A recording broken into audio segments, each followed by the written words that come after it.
আলাইকুম রহমতুল্লাহি ওয়া বারাকাতুহু। ফিলিস্তিনকে শীঘ্রই স্বীকৃতি দেবে ইতালির মেলোনি। ফিলিস্তিনকে একটি স্বাধীন ও সার্বভৌম রাষ্ট্র হিসেবে স্বীকৃতি দেওয়ার কথা জানিয়েছে ইতালি। শীঘ্রই এই স্বীকৃতি কার্যকর হতে পারে বলে জানিয়েছে দেশটির প্রধানমন্ত্রী জর্জিয়া মেলোনি।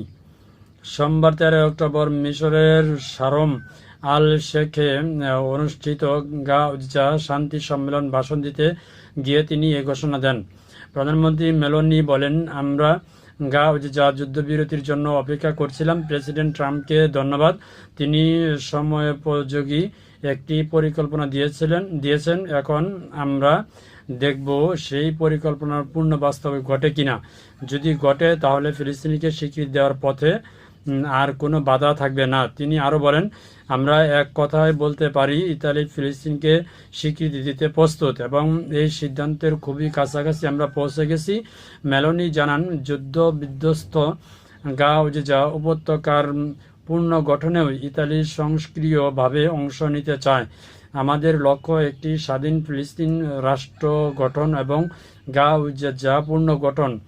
ইতালি তার দায়িত্ব পালনে প্রস্তুত। তিনি বলেন, সম্মেলনে দেওয়া বক্তব্য মেলোনি যুক্তরাষ্ট্রের প্রেসিডেন্ট ডোনাল্ড ট্রাম্পের ভূয়সী প্রশংসা করেন। তিনি বলেন, গাজা যুদ্ধবিরতি সম্ভব হয়েছে প্রেসিডেন্ট ট্রাম্পের উদ্যোগেই। এটি তার এক বিশাল সাফল্য। আমরা চাই রাশিয়া ইউক্রেন যুদ্ধ নিয়েও তিনি একইভাবে সফল হন।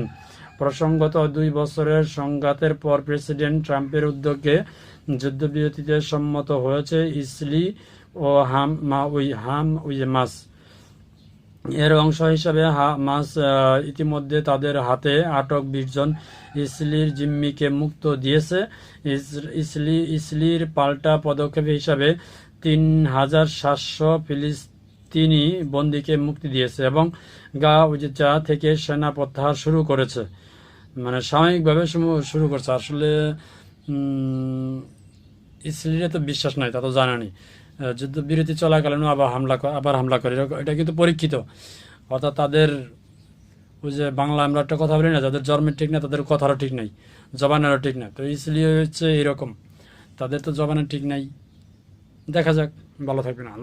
আল্লাহ তাআলা ভালো জানার সামনে কি হতে চলছে।